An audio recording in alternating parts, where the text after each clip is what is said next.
আজকের গল্পে বলবো বন্ধুর হিজাবি মায়ের সাথে ঘটে যাওয়া সত্য ঘটনা। বাসর রাতে বন্ধুর হিজাবি মা বোরখা আর নিকাব গুটিয়ে যা করল আর কোনোদিন ভুলব না। আমি মেহেদি, বয়স ২৩ বছর। আমি একটি কলেজে পড়ছি, বিএসসি পদার্থবিজ্ঞান প্রথম বর্ষে। আমি আর আমার কিছু বন্ধু কলেজের পাশে মেস বানিয়ে থাকি। রকি, ফাহিম, শাকিল, শেহজাদ আমরা খুব কাছের বন্ধু। আমরা একসাথেই সবসময় সময় কাটাই। একদিন রুমে বসে সবাই আড্ডা দিচ্ছি, এমন সময় শাকিলের ফোন বেজে ওঠে। ফোন রিসিভ করতেই বুঝতে পারল শাকিলের নানাজান কথা বলছেন। ফোন কাটতেই শাকিলকে খুব বিচলিত দেখলাম। আমরা জিজ্ঞেস করলাম, কোনো সমস্যা হয়েছে কি বাসায়? ও বলল, মনে হচ্ছে সমস্যা একটা হয়েছে।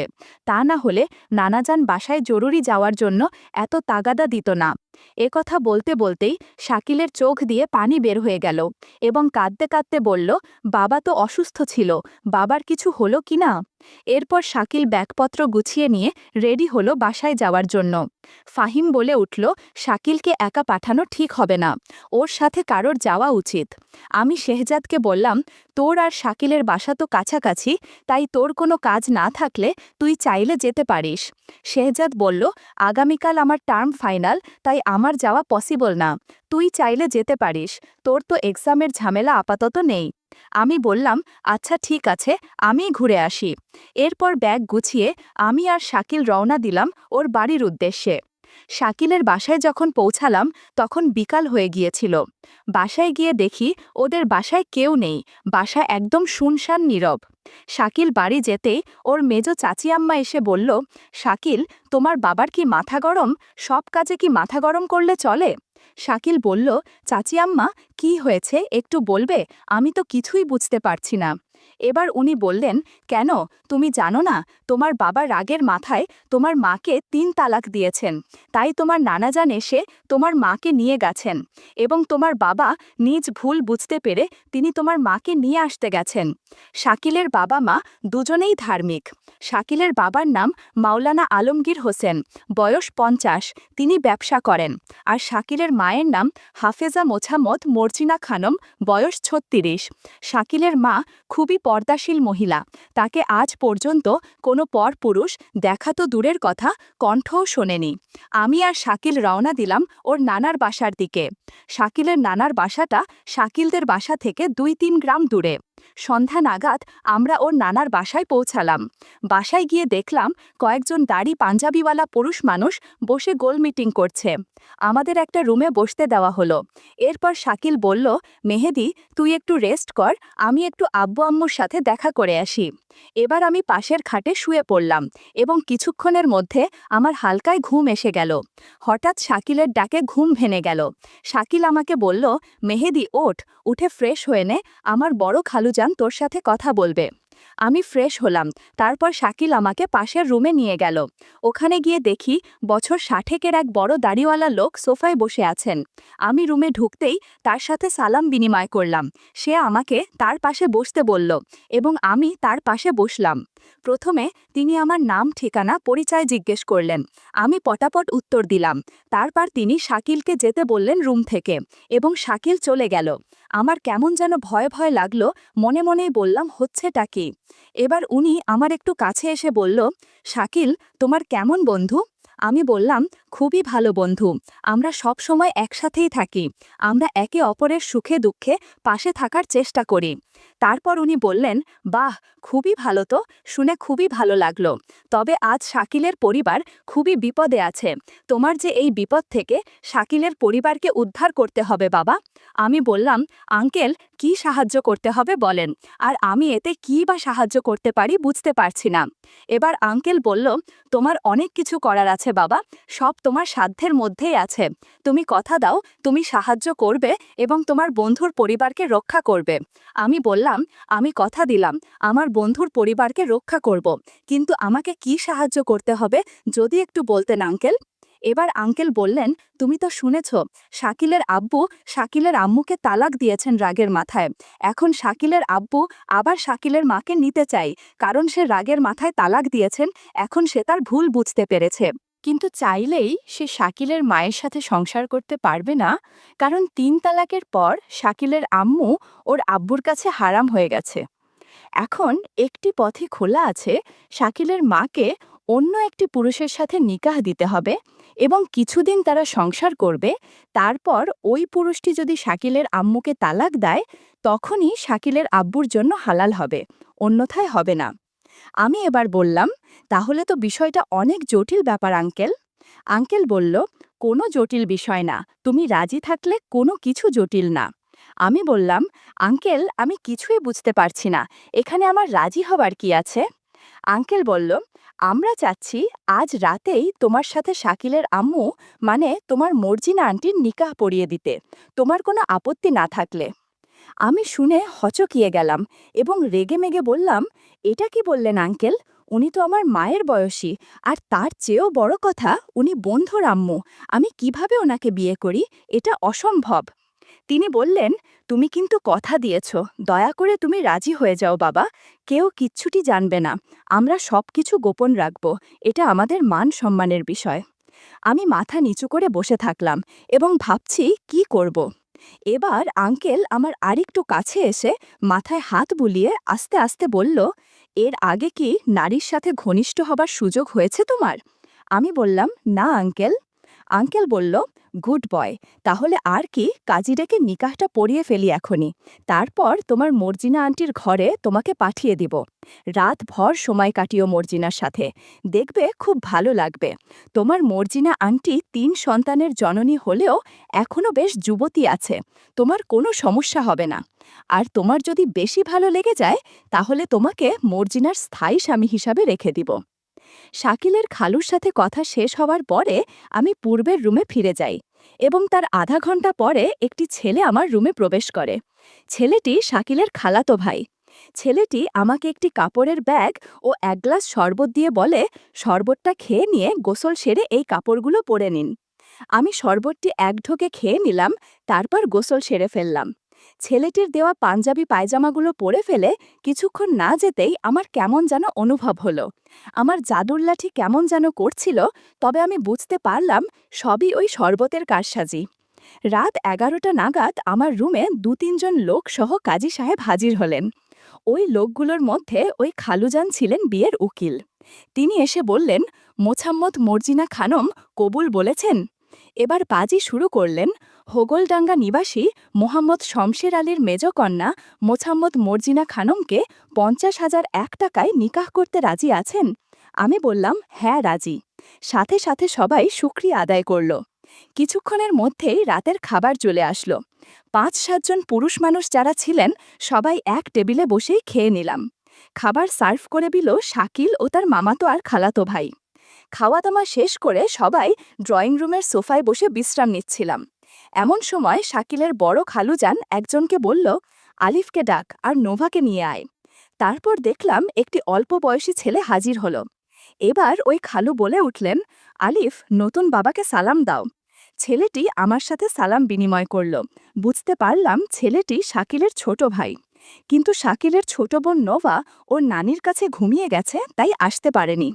এবার শাকিলের খালু আমাকে বলল, এই যে মেহেদি ভাই, আপনার বিবি যান তো বাসর ঘরে আপনার জন্য অপেক্ষা করছে, চলুন আপনাকে দিয়ে আসি।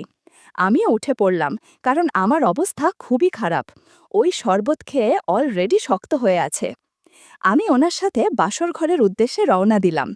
২য় তলার কর্নার রুমে আমাকে ঢুকিয়ে দেওয়া হলো। আমি ঢুকেই দেখলাম আপাদমস্তক কালো, খিমারে ও হাতমোজা পরিহিত একটা স্বাস্থ্যবান মহিলা চুপ করে বসে আছেন। তিনি আর কেউ নন, তিনি হলেন আমার প্রিয়তমা স্ত্রী হাফেজা মোছাম্মদ মর্জিনা খানম। ঘরে ঢুকেই সালাম বিনিময় করলাম দুজনেই। তারপর আমি বললাম, কেমন আছেন? মর্জিনা বলল, ভালো। ওনাকে দেখে অনেক বিচলিত মনে হলো এবং ভয়ে থরথর করে কাঁপছেন ও ঘেমে একাকার হয়ে গেছেন। এদিকে আমার অবস্থা করুণ। আমি একটু এগিয়ে গিয়ে ওনার পাশে বসলাম আর পট পট করে ওনার মুখের নেকাব খুলে ফেললাম। ও মাই গড, মর্জিনা খানম যে এত সুন্দরী আমি কখনোই ভাবিনি। আসলে হিজাবি নারীরা যেন অসম্ভব সুন্দরী এবং আকর্ষণীয় হয়। কি কপাল, এই এলাকার নামকরা মৌলবীর হিসাবে বিবিকে আজ আমি নিকাহ করেছি। জমিয়ে গল্প করা যাবে। আমি আর নিজেকে সামলাতে পারলাম না, তার সাথে গল্প করতে শুরু করলাম। উনি একটু ইতস্তত বোধ করলেন। প্রায় 10 মিনিট পর তার বোরখা হাত মোজা একপাশে রাখতে বললাম। এমন সময় মর্জিনা বলে উঠল, প্লিজ আজকে যা হয়েছে ততটুকুই থাক। আমি খুব আনইজি ফিল করছি, কারণ আমি আমার স্বামী ছাড়া কোনো পুরুষের পাশে থাকা তো দূরের কথা, কথাও বলিনি। আমি বললাম, দেখুন আপনার সাথে আমার নিকাহ হয়েছে, প্লিজ আপনি বিষয়টা একটু ভেবে দেখেন। এবার তিনি বিরক্তির সুরেন বললেন, আচ্ছা ঠিক আছে, তবে আগেই আমি বোরখা আর নেকাব একপাশে রেখেছি, এখন ম্যাক্সি আর পেটিকোট ছাড়া থাকতে পারবো না। আমার একটু আনইজি ফিল হচ্ছে। আসলে আমি অনেকদিন যাবৎ স্বামীর সাথে গল্প করি না। আর হ্যাঁ, নারকেল তেল ব্যবহার করবেন। আমি বললাম, আচ্ছা ঠিক আছে, আমি দেখছি। আমি রুমে নারকেল তেল বা ভ্যাসলিন খুঁজলাম, কিন্তু পেলাম না। তাই সরাসরি শাকিলের কাছে ফোন দিলাম, কারণ আমার মাথা ঠিক নেই আর তর সইছে, আমার মনে হচ্ছে পাগল হয়ে যাব। সাথে সাথেই শাকিল ফোন ধরল, বলল, দোস্ত বল কি খবর। আমি বললাম, বন্ধু তোমার রুমে কোনো নারকেল তেলের শিশি আছে, থাকলে একটু এই রুমে দিয়ে যা। শাকিল বলল, নারকেল তেলের শিশি দিয়ে কি হবে। আমি বললাম, একটু দরকার, প্লিজ একটু ম্যানেজ করে দে। ও বলল, আচ্ছা ঠিক আছে, আমি নিয়ে আসছি। আমি দরজার লক খুলে সামান্য ভেজিয়ে রাখলাম। মর্জিনা খানম দেখলাম শুয়ে আছে, আমার দিকে তাকাতে লজ্জা পাচ্ছে। এমন সময় দরজার সামনে দাঁড়িয়ে আমাকে ডেকে উঠল শাকিল, বলল, মেহেদি নারকেল তেলের শিশিটা নে। শাকিলের আওয়াজ পেয়েই মর্জিনা আর আমি দুজনেই নিজেদের গুছিয়ে ফেললাম। শাকিল আমাকে আর ওর মাকে ভালোভাবেই দেখে ফেলল। আমি দরজার কাছে গিয়ে ওর কাছ থেকে শিশিটা নিয়ে দরজা বন্ধ করে খিল দিলাম। মর্জিনা রাগের স্বরে বলল, আপনি কি পাগল হয়ে গেছেন, দরজা খোলা রেখেই শুরু করেছেন। আমি বললাম, সরি, এমনটি আর হবে না। এরপর মর্জিনার সাথে আবার গল্প করতে শুরু করলাম। জাদুর লাঠি দিয়ে অনেক জাদু দেখালাম, মাঝে মধ্যে নারকেল তেলে দিয়েও অনেক জাদু দেখিয়েছি। রাত 1টা অবধি অনেক আড্ডা দেওয়ার পর অনেক ক্লান্ত লাগছিল। হঠাৎ আমার ফোনটা বেজে উঠল। ফোনের স্ক্রিনে দেখলাম শেহজাদ ফোন করেছে। বিষয়টা বুঝলাম না, রাত 1টা বাজে, এখন শেহজাদ কেন ফোন দিচ্ছে। শেহজাদ কি কিছু জানতে পেরেছে। আমি বিছানা থেকে উঠে ফোনটা রিসিভ করে বেলকুনিতে চলে গেলাম। ফোনের ওপাশ থেকে শেহজাদ বলল, কিরে ফোন ধরিস না কোনো, বন্ধুর মায়ের সাথে এত গল্প করলে হবে, আমাদের কাছ থেকে মতামত তো নিতে হবে। আমি অবাক হয়ে বললাম, তোকে এসব কে বলল, তুই এগুলো জানলি কিভাবে। শেহজাদ বলল, শাকিল আমাকে সব বলেছে, আর তুই যে শাকিলের মায়ের সাথে যা করছিল, শাকিল সব কিছু জানালার ফুটো দিয়ে দেখেছে। কি বলিস এখন, কি হবে।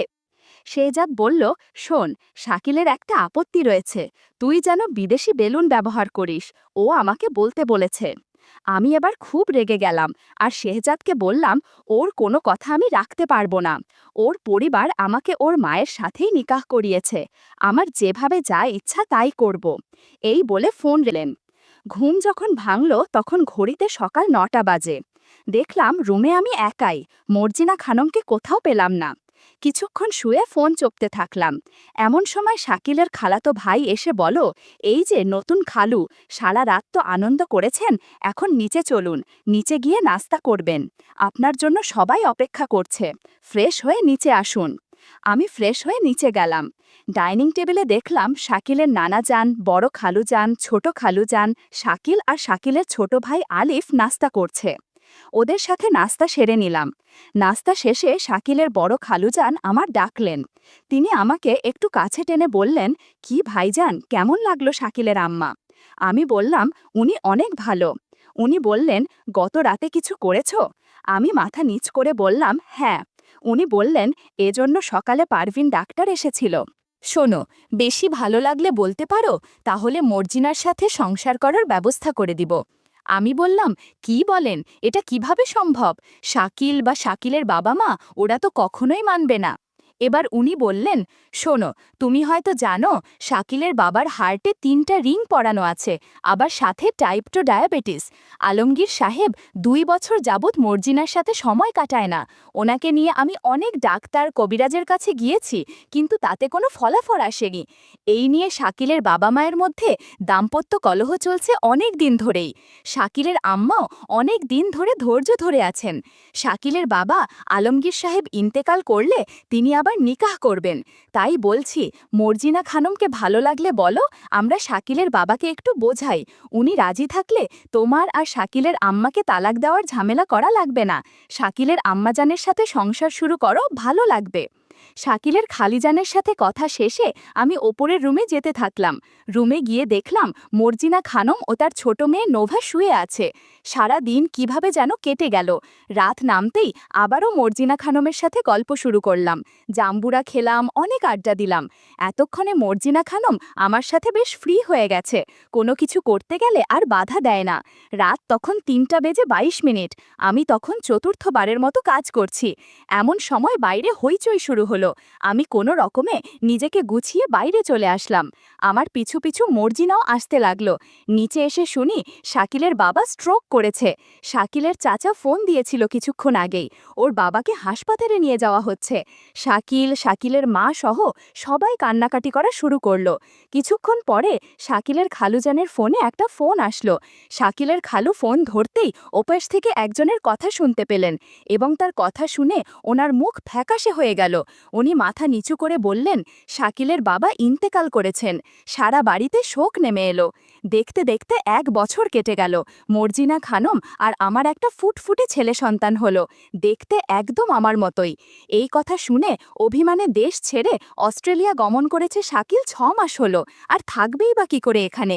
আমি এদিকে দিন রাত মর্জিনা খানমের সাথে সময় কাটাচ্ছি।